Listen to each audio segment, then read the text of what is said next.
Welcome to the fourth in a series of information sessions designed for state directors of adult education. The purpose of the series is to acquaint key staff in state adult education offices with the changes in the recently reauthorized Workforce Innovation and Opportunity Act, or WIOA, in order to facilitate transition to the new law. WIOA will require strong partnerships at the state level, and a good working knowledge of the legislation is essential to being effective in that leadership role. This session employs a format known as a flipped classroom by delivering content in advance of planned discussion and interaction.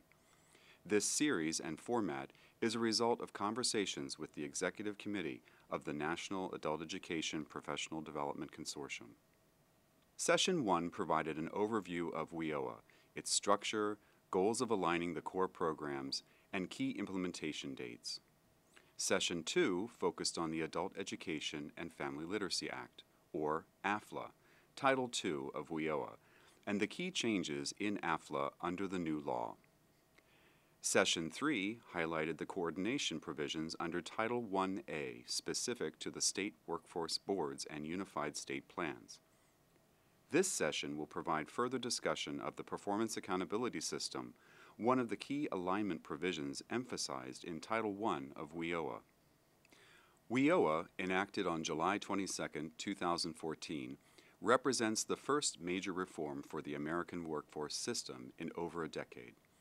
The new law emphasizes program alignment across the 4 core programs, which include the adult education and vocational rehabilitation state grant programs administered by the U.S. Department of Education, as well as the workforce development and employment services programs administered by the U.S. Department of Labor.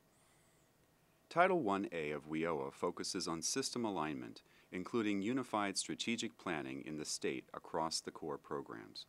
It streamlines membership and strengthens the role of state and local boards in the development of the unified state plans and the performance accountability system. WIOA also establishes common performance measures to ensure alignment, accountability, and transparency across the core programs. The provisions related to the performance accountability system will be the focus of today's discussion. Similar to the Workforce Investment Act, or WIA, the performance accountability system is critical in assessing the effectiveness of programs with the goal of ensuring that individuals served attain the skills needed to succeed in the 21st century economy. WIOA makes significant changes in the provisions related to the performance accountability system. Title II of WIA includes its own set of performance indicators under which state-eligible agencies are measured. These indicators are the basis for the national reporting system and require states to measure demonstrated improvements in reading, mathematics, and English language proficiency. Additionally, states measure employment outcomes, placement in post-secondary education or training, and attainment of a high school diploma or its recognized equivalent. The performance indicators under WIOA add new employment outcomes on earnings and effectiveness in serving employers, and include educational measures for credential attainment and measurable skill gains. While WIA allowed eligible states to receive incentive awards for exceeding their adjusted levels of performance in Title I and Title II, WIOA eliminates the incentives provision and instead applies sanctions for states that fail to meet their performance targets. Section 116 of WIOA describes 6 primary performance indicators on which core programs are required to report. The Secretaries of Education and Labor, in consultation with a wide group of stakeholders, will issue definitions for the measures to ensure nationwide comparability of performance data. These measures include key employment indicators, such as the percentage of program participants who are in unsubsidized employment during the second and fourth quarter after exit, median earnings of program participants who are in unsubsidized employment during the second quarter after exit, and a new measure related to effectiveness in serving employers. The Secretaries of Education and Labor will jointly develop and establish these indicators after consultation with stakeholders. The performance indicators also include education outcomes related to credential attainment and measurable skill gains. The attainment of a secondary school diploma or its equivalent may be counted for performance purposes only if the participant has also entered or retained employment or is in an education or training program leading to a post-secondary credential within 1 year after exit. This represents a significant change from how success was counted for high school completion under WIOA. The education indicators include the percentage of participants who, during a program year, achieve a measurable skill gain. The Statement of Managers report accompanying WIOA specifically recognizes the importance of serving individuals who have low levels of literacy or English language learners. The report clarifies the term measurable skill gains as an encouragement to adult education providers to serve undereducated, low-level, and underprepared adults, which is the primary purpose of the adult education program. Under WIOA, as under WIA, states may also identify and incorporate additional performance indicators in their state plan. As part of the state plan, states must come to agreement with the Secretaries of Education and Labor to establish adjusted levels of performance for each of the primary indicators. A new provision for establishing targets requires states to adjust levels of performance based on a number of factors, including a statistical adjustment model which must be developed by the Secretaries of Education and Labor. The statistical adjustment model allows the state and the secretaries to negotiate targets based on actual economic conditions, such as unemployment rates, and job losses or gains in particular industries within the state. Additionally, targets may be adjusted based on the characteristics of participants when they entered the program.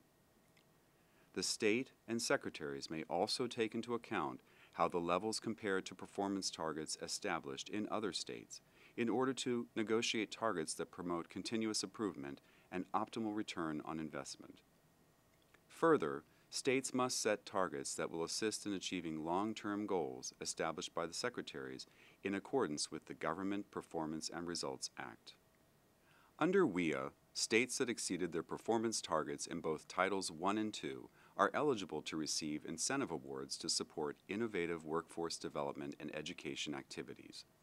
However, under WIOA, if a state fails to meet its target, the secretaries must provide technical assistance and assist in the development of a performance improvement plan. If a state fails to meet its target for a second consecutive year or fails to submit a state performance report for any program year, the Governor's Reserve Fund for statewide workforce investment activities must be reduced by 5%. In the event that a state fails to meet its target in the third consecutive year, the governor must take corrective actions. This would include a reorganization plan to require appointment of a new local board, restrict the use of eligible providers and one-stop partners that are identified as achieving poor levels of performance, and take any other actions the governor determines appropriate. WIOA contains a new requirement for performance reports. The Secretary of Labor, in conjunction with the Secretary of Education, must develop a template for performance reports to be used by states, local boards, and eligible training providers to report on outcomes for the core programs. States and local areas will be required to annually report a broad array of information about programs and services of the workforce development system. Some information is disaggregated by specific subpopulations to provide transparency about who is accessing services and the outcomes they achieve. For example, the performance report includes specific requirements for states to disaggregate participation and outcome data on individuals who have barriers to employment. The definition of individuals with barriers to employment includes individuals who are English language learners, individuals who have low levels of literacy, and individuals facing substantial cultural barriers. The reports will also include new information on the number of participants served, the number of participants who received or exited from career and training services, the average cost per participant, as well as information on the number of participants co-enrolled in core programs. WIOA creates a new evaluation requirement that supports increased transparency and program improvement. The law requires states to use funds authorized under the core programs to conduct ongoing evaluations of core program activities. The evaluations must be designed to use the most rigorous analytical and statistical methods that are reasonably feasible and must be coordinated with evaluation activities required under Title II National Leadership Activities. The state is required to prepare and submit the reports on the results of these evaluations and make them publicly available to promote the efficiency and effectiveness of the workforce development system. In order to facilitate the efficient collection and use of fiscal and management information for reporting and monitoring of program funds and preparing state annual reports, funds authorized under a core program must be made available to establish and operate a fiscal and management accountability system. The system would be based on guidelines established by the secretaries after consultation with the governors of states, chief elected officials, and one-stop partners. Additionally, a state must use quarterly wage records to measure the progress on meeting state and local performance measures. The Secretary of Labor must make arrangements consistent with state law to ensure that interstate arrangements for the use of wage records are available for a state to carry out the state plan or complete reporting requirements. Additionally, states are required to comply with confidentiality regulations under the Family Educational Rights and Privacy Act. There are several key dates that states should keep in mind relating to the Performance Accountability System and implementation. In January 2015, the Departments of Education, Labor, and Health and Human Services will publish the Notice of Proposed Rulemaking for comment. The final regulations must be published 1 year later. By July 2015, the Departments of Education and Labor are required to develop performance reporting templates for use by states, local boards, and eligible providers. States must submit unified plans and negotiate performance targets by March 2016. The new indicators to measure effectiveness in serving employers will be developed by the Secretaries of Education and Labor before July 1, 2016. Finally, the Performance Accountability System and the new performance indicators go into effect on July 1, 2016. Please continue to check all partner web pages for updates and information on WIOA. If you have any questions, please submit them to the appropriate email addresses. We are still working to respond to your questions and will alert you when we have answers available. Thank you for your participation.